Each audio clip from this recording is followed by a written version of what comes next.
திருப்பரங்குன்றம் மலை அடிவாரத்துல முருகன் கோவில் அமைந்துள்ள நிலையில் மலை மீது சிக்கந்தர் தர்கா அமைஞ்சிருக்கு. சமீபமாக தர்கா கந்தூரி விழாவில் ஆடு பலியிட தடை செய்யப்பட்டுள்ளதை தொடர்ந்து ஏற்பட்ட சர்ச்சைகளால் அங்கு இந்து இஸ்லாமியரிடையே வாக்குவாதம் எழுந்துள்ளது. இந்த சர்ச்சையால் மலையை பாதுகாப்போம் என்று இந்து அமைப்பினர் ஒன்று கூடி போராட்டம் நடந்து வருகிறது. மதுரை மாவட்டம் திருப்பரங்குன்றம் சுற்றி 3ஆம் தேதி முதலே மாவட்ட ஆட்சியர் 144 தடை உத்தரவை பிறப்பித்து திருப்பரங்குன்றம் மற்றும் அதை சுற்றியுள்ள பகுதியில் ஏராளமான போலீசார் குவிக்கப்பட்டு பாதுகாப்பு பணியில் ஈடுபட்டு வருகின்றனர். உண்மையில் திருப்பரங்குன்றம் மலை யாருக்கு சொந்தமானது? இன்று முருகனின் அறுபடை வீடுகளில் முதல் வீடாக திருப்பரங்குன்றம் இருந்தாலும் இக்கோயில் உண்மையில் சிவனுக்காக உருவாக்கப்பட்டதாக சொல்லப்படுகிறது. கிபி 6 8வது நூற்றாண்டில், அதாவது இன்றிலிருந்து 1200 முதல் 1400 ஆண்டுகளுக்கு முன்னர் அப்போது ஆட்சியில் இருந்த பராந்தக நெடுஞ்சடையனின் 6வது ஆட்சியாண்டில் இக்கோயில் உருவாக்கப்பட்டிருக்கிறது. அவனுடைய படையில் இருந்த சாத்தன் கணபதி என்பவர்தான் இந்த கோயிலை உருவாக்கியதாக கிரந்த கல்வெட்டு கூறுகின்றன. தொடக்கத்திலிருந்தே இக்கோயிலில் முருகன் துணை கடவுளாகத்தான் இருக்கிறார். ஆனால் கிபி 12ஆம் நூற்றாண்டில், அதாவது 900 ஆண்டுகளுக்கு முன்னர் இக்கோயிலை முருகன் கோயிலாக மாற்றி இருக்கலாம் என்று வரலாற்று ஆய்வாளர்கள் கூறுகின்றனர். சரி, சிவனுக்கும் முருகனுக்கும் மட்டும்தான் மலையில் கோயில் இருந்ததா என்று கேட்டால், பெருமாள், துர்க்கை மற்றும் விநாயகர் ஆகிய கடவுள்களுக்கும் இங்கு கோயில் இருந்ததாக ஆய்வாளர்கள் தெரிவிக்கின்றனர். இது தவிர கிபி 8ஆம் நூற்றாண்டை சேர்ந்த குடைவரை கோயில் ஒன்றும் மலையில் இருக்கிறது. மலையின் தெற்கு பகுதியில் உள்ள இந்த குகை தற்போது அர்த்தநாரீஸ்வரர் கோயிலாக இருக்கிறது. ஆனால் தொடக்கத்தில் சமண குகையாக இருந்திருக்கிறது என்று தொல்லியல் ஆய்வாளர்கள் கூறுகின்றனர். இந்த வரலாற்றின் தொடர்ச்சியாகத்தான் இங்கு தர்கா வந்திருக்கிறது. டெல்லியில் சுல்தான் ஆட்சியில் இருந்தபோது இங்கு சுந்தர பாண்டியருக்கு உதவுவதாக கூறி இஸ்லாமிய படைகள் மதுரைக்குள் நுழைந்தன. இன்றிலிருந்து சுமார் 700 ஆண்டுகளுக்கு முன்னர், அதாவது 1310ஆம் ஆண்டில் இஸ்லாமிய படைகள் மதுரைக்குள் நுழைந்திருக்கலாம் என்றும், பின் நாட்களில் பாண்டியர்களை வீழ்த்தி 1334இல் சுல்தான் ஆட்சி மதுரையில் ஏற்பட்டிருக்கலாம் எனவும் சொல்லப்படுகிறது. இதன் தொடர்ச்சியாக 1372இல் அலா அல்-தின் சிக்கந்தர் ஷா மதுரையின் சுல்தானாக ஆட்சியில் இருந்தார். சுல்தான்களால் வீழ்த்தப்பட்ட பாண்டியர்கள் திருப்பாண்டியின் தலைமையில் விஜயநகர பேரரசு ஆதரவுடன் பெரும் படை திரட்டி போர் செய்தனர். இந்த போரில் ஆயிரக்கணக்கானவர்கள் கொல்லப்பட்டனர். அதே நேரம் சிக்கந்தருக்கு உதவ ராமநாதபுரத்திலிருந்து மற்றொரு சுல்தான் பெரும் படைகளை அனுப்பினார்.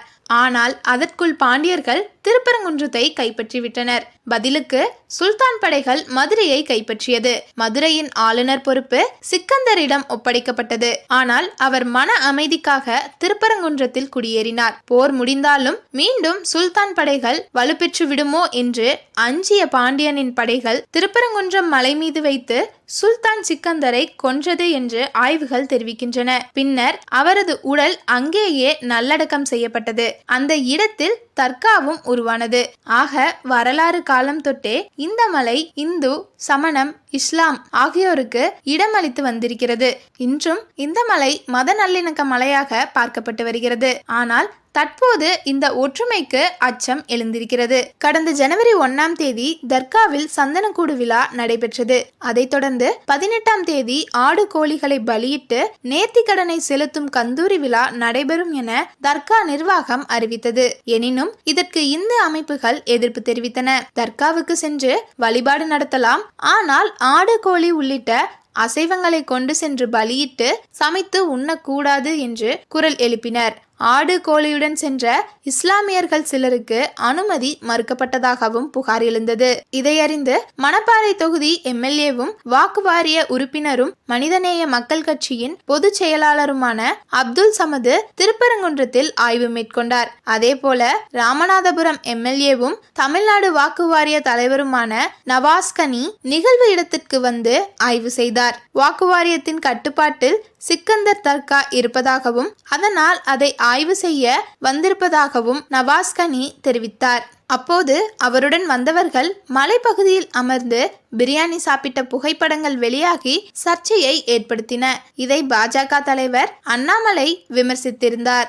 பிரியாணி சாப்பிட்டதை நிரூபித்தால் நான் பதவியை விட்டு விலக தயார் என்று நவாஸ்கனி சவால் விடுத்தது பேசுபொருளானது. அதேபோல் திருப்பரங்குன்றம் வந்த இளைஞர் ஒருவர் வீடியோ எடுத்து பதிவிட்டதும் இணையவெளியில் வைரலானது. இதை பற்றி இந்துக்கள் கூறுகையில், மலை மீதுள்ள தர்கா பல நூற்றாண்டுகள் பழமையான இடம் கிடையாது. இடையில் அமைக்கப்பட்டு இப்போது புதிதாக அசைவம் சமைக்கும் பழக்கமும் உருவாகி இருக்கிறது. எங்களின் புனித இடத்தில் உயிர்களை பலியிடக்கூடாது, வழிபாடு நடத்த நாங்கள் எதிர்ப்பு தெரிவிக்கவில்லை என்று கூறுகின்றனர். இதை பற்றி இஸ்லாமியர்கள் கூறுகையில், ஏற்கனவே கடந்த காலங்களில் நாங்கள் அங்கு அசைவம் சமைத்து உண்டிருக்கிறோம். காலம் காலமாக இருக்கும் நடைமுறைகளை பின்பற்ற அரசு அனுமதிக்க வேண்டும் என்று இஸ்லாமியர்கள் கோரிக்கை விடுக்கின்றனர். இதை பற்றி அமைச்சர் சேகர் பாபு கூறும்போது, மலை மீது ஏற்கனவே இருந்த பழக்கம் பின்பற்றப்படும், முருகரும் அல்லாவும் காப்பாற்றப்படுவர் என்று கூறியிருந்தார். இந்த நிலையில் மலையில் அசைவம் சமைக்க கூடாது என்று இந்த அமைப்புகள் போர்க்கொடி தூக்கின. இஸ்லாமியர்களின் நடவடிக்கைக்கு எதிர்த்து போராட்டத்திற்கும் அனுமதி கோரின. எனினும் அரசு அனுமதி அளிக்கவில்லை. திருப்பரங்குன்றம் உள்ளிட்ட மதுரை பகுதிகளில் 144 தடை உத்தரவு பிறப்பிக்கப்பட்டது. பிப்ரவரி 4 போராட்டத்திற்கு அனுமதி கோரி உயர்நீதிமன்ற மதுரை கிளையில் மனு தாக்கல் செய்யப்பட்டது. போராட்டத்தில் ஈடுபட முயன்ற இந்து முன்னணியினர் பல்வேறு மாவட்டங்களில் கைது செய்யப்பட்டனர். மதுரையில் மற்றொரு பாபர் மசூதி பிரச்சனை கூடாது. பிப்ரவரி 11 வரை விழா காலம், தைப்பூசம் என்பதால் போராட்டத்திற்கு அனுமதி அளிக்க முடியாது என்று உயர்நீதிமன்றத்தில் அரசு தெரிவித்தது. இதைத் தொடர்ந்து மலை பாதுகாப்பு போராட்டத்தில் ஈடுபடுவோர் திருப்பரங்குன்றம் பகுதியில் போராட்டம் நடத்தக்கூடாது என்றும், பழங்கானந்தம் பகுதியில் போராட்டம் 1 மணி நேரம் நடத்தி கொள்ளலாம் எனவும் உயர்நீதிமன்றம் தெரிவித்தது.